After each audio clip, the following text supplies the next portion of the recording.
So இன்றைக்கி வந்து நம்ம வந்து 100% ஹோம்மேட் பஜ்ஜி இல்லையா?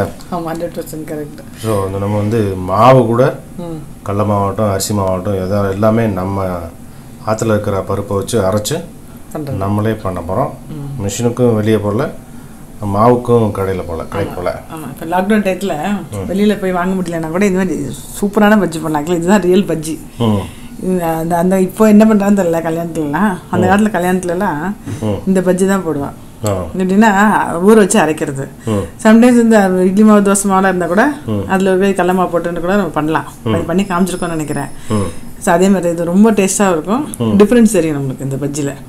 இதுக்கு என்ன அப்படின்னா, ஒரு டம்ளர் பச்சரிசி, எவ்வளோ ஒரு டம்ளர் எடுத்தோம்னா அதில் பாதி வந்து கடலைப்பருப்பு, பாதி வந்து உளுத்தம்பருப்பு. ஓகே. ஒன்று அரிசி, இன்னொன்று வந்து பருப்பு.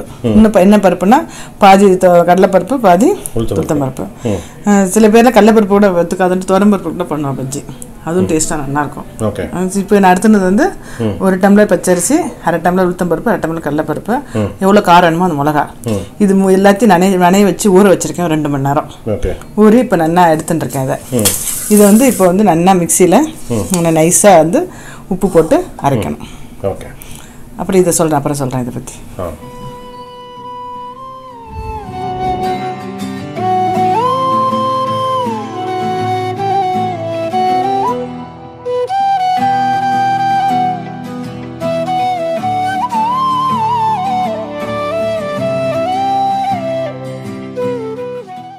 ஊற வச்ச அரிசி, பருப்பு, மிளகா, உப்பு போட்டு நல்லா அரைச்சுண்டாச்சு. அதுக்கப்புறம் அதில் வந்து ஒரு சும்மா 1/4 கப்பு தயிர் விடணும்.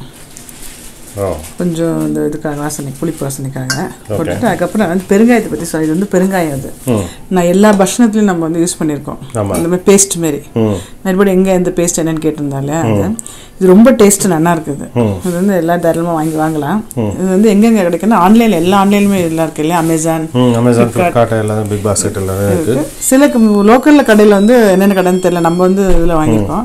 லிங்க் கீழே கொடுங்க, வேணுங்கிற அதை வாங்கிக்கிட்டோம். இதில் வந்து எல்லா இது டைப் இருக்குது. நான் இப்போ இன்றைக்கி வந்து இது யூஸ் பண்ணுறேன்.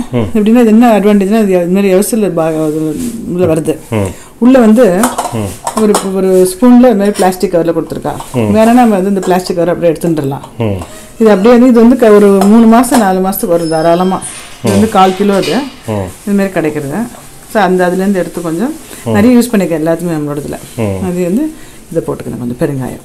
ஓகே. ஸோ இதோட லிங்க் வந்து நான் டிஸ்கிரிப்ஷன் பாக்ஸில் கொடுக்குறேன். ஸோ அதை பார்த்தா டீட்டெயில்ஸ் கிடைக்கும்ல? ஆமாம். அது என்ன கம்பெனி பேர் வந்து ஜிபி கம்பெனி. ஜிபிசி கம்பெனி அது. ஆமாம். இன்றைக்கி இந்த வெரைட்டி யூஸ் பண்ணுறேன். இதில் 5-6 வெரைட்டி வருது. எல்லாமே நல்லா இருக்குது. கட்டி பெருங்காயம், பொடி இது வந்து கிறிஸ்டல் மாரி ஒன்று, அப்புறம் இந்த பொடியெல்லாம் பண்ணுறதுக்கு கொஞ்சம் பெரிய கட்டி மாரி, பவுடர் மாதிரி ரீட்டைலில் கொடுக்குறாங்க. ஓகே. ஸோ மெயினாக வந்து இந்த மாதிரி இந்த பேஸ்ட் பெருங்காயம் இருக்குல்ல? ஆமாம். இந்த பேஸ்ட் பெருங்காயம் எந்தெந்த ஐட்டம் யூஸ் பண்ணுவோம் நம்ம? அந்த பேஸ்ட் பெருங்காயம் நிறைய யூஸ் பண்ணியிருக்கோம்.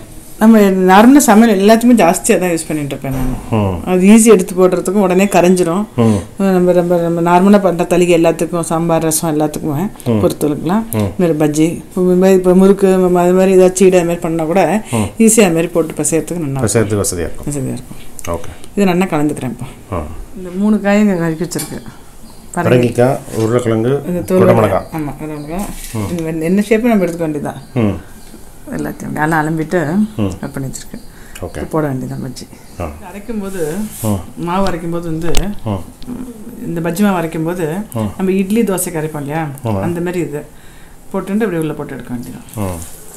நான் என்ன இதில் அரைக்கணும்னு தெரியாதுன்றதுக்காக சொல்கிறேன். ரொம்ப கெட்டி அரைச்சோம்னா மாவு சில பேருக்கு பிடிக்காது, ஒட்டின்னு இருக்கும். சப்போஸ் மாவு வந்து அதில் ரொம்ப இருக்க வேண்டாம் அப்படின்னா இன்னும் கொஞ்சம் எல்லாம் விட்டுக்கலாம். அது அவளுக்கு பிடிச்ச டேஸ்ட் பொறுத்து. இந்த பஜ்ஜி போடும்போது தனித்தனியாக ஓட்டையாக சுட்டுறது பார்த்தீங்களா? தனித்தனியாக இப்படி போடும்போது வேற எதுவும் சொட்டக்கூடாது. அப்படி இப்போ சொட்டு இருக்குல்ல, அப்படின்னா நீங்கள் திட்டுவா என்ன பஜ்ஜி போடுறேன் அப்படின்னு. புரியல என்னது? இப்போ பஜ்ஜி போடுறோம் இல்லையா, அப்படி போடுறோம் இல்லையா, இது மட்டும்தான் விழணும். கையிலேருந்து வேற ட்ராப் மாவு போகக்கூடாது அதில். அப்படியா? ஆமாம். அப்படின்னா உனக்கு ஒன்றும் கற்றுக்கலையான்னு அர்த்தம் அப்படின்னு. அப்படியா? பாட்டி திட்டுவா. இப்படி போடும்போது இந்த இதுக்கு போட்டுரும் இல்லையா, மாவு சொட்டக்கூடாது. கையிலேருந்து சொட்டக்கூடாது, பஜ்ஜிலேருந்து சொட்டக்கூடாது.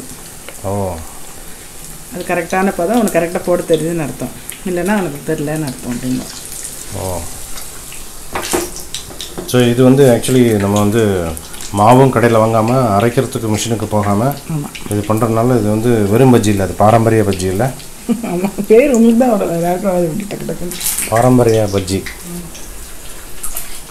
இந்த விரத நாட்கள்லாம் சம்டைம்ஸ் வந்து ஏதாவது டிஃபன் நைட்டு கேட்டேன் அப்படின்னா பஜ்ஜி ஃப்ரை பண்ண போல இருந்ததுன்னா இனிமேல் தான் அரைச்சி பண்ணுறது. தோசை இட்லிக்கு அரைக்கும் போது சேர்த்து இதையும் போட்டு அரைச்சிட்டு பண்ணுறது. நல்லா குண்டு குண்டாக இருக்கும் பாருங்க. அண்ணா ஒரு ஆக்சுவலாக இந்த சொல்லி சொட்டக்கூடாது, இப்படி சொட்டாமல் அப்படியே எடுத்து போட்டான்னா அப்படியே டக்கு டக்கு டக்குன்னு பார்க்குறதுக்கும் நல்லாயிருக்கும். இதாக இருக்கும். ஸோ இதில் இது வந்து என்ன காயிலையும் பண்ணலாம், வாழைக்காய் அந்த கூட பண்ணலாம். வாழைக்காய் வெங்காயம் என்னென்ன காய் போடுவாலோ எல்லாம் போட்டுக்கலாம், எல்லாத்துலேயும் போட்டுக்கலாம். ஆமாம், சில வாழைக்காய்னா நீட்டாக நிறுத்திக்கலாம். வாழைக்காய், வெங்காயம், உருளைக்கிழங்கு, இதுமாரி கத்திரிக்காய், பரங்கிக்காய் நல்லாயிருக்கும். பரங்கிக்காய் வந்து இதில் போடுறது இல்லை கடையிலலாம். ஆனால் பரங்கிக்காய் அன்றைக்கே சொன்னீங்களா அரசாணை அப்படின்னு, காய்கறியிலே பெஸ்ட்டு காய் அது. ஸோ எப்படி எந்தெந்த அளவுக்கு யூஸ் பண்ணிக்கணும் நம்ம. சூப்பராக இருக்கும் பஜ்ஜி. அது கொஞ்சம் இளங்கொட்டையாக இருந்தால் நல்லது, உள்ளே பழுக்காமடி இருந்தால் அது டேஸ்ட் நல்லாயிருக்கும். ஆமாம், கத்திரிக்காய் நல்லாயிருக்கும். அந்த இது போடலாம், இந்த கேரளா ஸ்டைல் பழம்பொரி. அதுவும் போடலாம். அது கொஞ்சம் ஸ்வீட்னு சொன்னேன், ஸ்வீட் இருக்கணும்னால அது கொஞ்சம் வேறு மாதிரி உளுத்தம் கொஞ்சம் ஜாஸ்தி போட்டு அரைச்சி பண்ணலாம். அது நேந்திரம் பழம். நேந்திரம் பழத்துக்கு தாழ்த்து எடுத்துடுறேன்.